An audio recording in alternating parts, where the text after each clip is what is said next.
So yes, it's possible for you to live your dream. It's necessary that you associate with winners, that you work your system, that you are relentless, that you never give up. It's you. You've got to take personal responsibility. You've got to make it your personal business to make it happen. And you've got to resolve within yourself that I can do this, that it's hard, but you've got to say, I'm the one. I'm the one to make this happen. I'm the one to become successful in this business. As you work to help other people to become successful, that feeds your success. But you know it's going to be hard, but find out what will make it worth it for you. I told Mr. Washington I wanted to become a disc jockey. Someone asked me to tell this story. And he said, Les Brown, he said, if you want to do anything worthwhile in life, you've got to be hungry.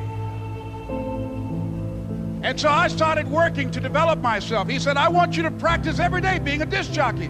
I said, but I don't have any job now. He said, it doesn't matter. He said that it's better to be prepared for an opportunity and not have one than to have an opportunity and not be prepared. So every day I was working to develop myself. And that's what you must do. And as I was working to develop myself, I applied for a job as a disc jockey, WMBM on Miami Beach. I went to a guy named Milton Butterball. I said, how you doing, Mr. Butterball? I'd like to get a job as a disc jockey. He looked at me, he said, you have any broadcast background? I said, no, sir, I don't. You have any journalism background? I said, no, sir, I don't. He said, we don't have any jobs available. I said, yes, sir. I went back to Mr. Washington and I told him, he said, don't take it personally. He said, most people are so negative, they will have to say no 7 times before they say yes. He said, go back again. So I went back again. I said, how you doing, Mr. Butterball? My name is Les Brown. He said, I know what your name is. What do you want? I said, I'd like to know whether or not you have any jobs as a disc jockey, sir. He said, didn't I just tell you yesterday we didn't have any jobs? I said, yes, sir, but I don't know whether or not somebody got laid off or somebody was fired, sir. He said, no one was laid off or fired. Now get on out of here. I came back the next day. Hello, Mr. Butterball, how are you? He said, fine, what do you want now? I said, I'd like to know whether or not you got any jobs, sir. Didn't I tell you the last 2 days we didn't have any jobs? I said, yes, sir, but I don't know whether or not somebody got sick or somebody died, sir. He said, no one got sick or died. Now don't come back here and throw me out again. I came back the next day like I was seeing you for the first time. I said, hello, Mr. Butterball, how are you? He looked at me with rage. He said, go get me some coffee. I said, yes, sir. And I went to get him some coffee. After a while, I would get their lunch and dinner, and I would go in the control rooms and take the disc jockeys their food, and I would not leave until they would ask me to leave. Then they started trusting me to pick up entertainers that came to town.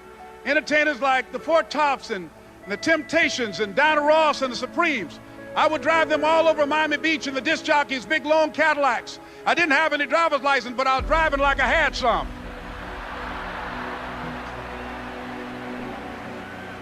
And one day, one Saturday afternoon, while I was at the radio station, a guy named Rock was drinking while he was on the air.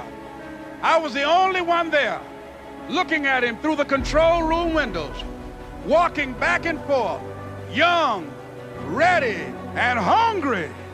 Pretty soon the phone rang, and it was the general manager. And I answered the phone. I said, hello? He said, Les, this is Mr. Klein. I said, I know. He said, Rock can't finish his program. I said, I know. He said, would you call one of the other DJs in? I said, yes, sir. I hung the phone up. I said, now he must think I'm crazy. I called my mom and my girlfriend, Cassandra. I said, y'all turn up the radio and come out on the front porch. I'm about to come on the air. I waited for about 20 minutes, and I called him back. I said, Mr. Klein, I can't find nobody. He said, young boy, do you know how to work the controls? I said, yes, sir. He said, go in there and don't say nothing here. I said, yes, sir. I couldn't wait to get behind those controls. I put on an old Stevie Wonder record called Fingertips. I sat down behind that turntable. I said, look out, this is me, LB Triple P, Les Brown, your platter playing papa. There were none before me, and there will be none after me. Therefore, that makes me the one and only. Young and single and love to mingle, certified, bona fide, indubitably qualified to bring you satisfaction, a whole lot of action. Look out, baby, I'm your love man. I was hungry.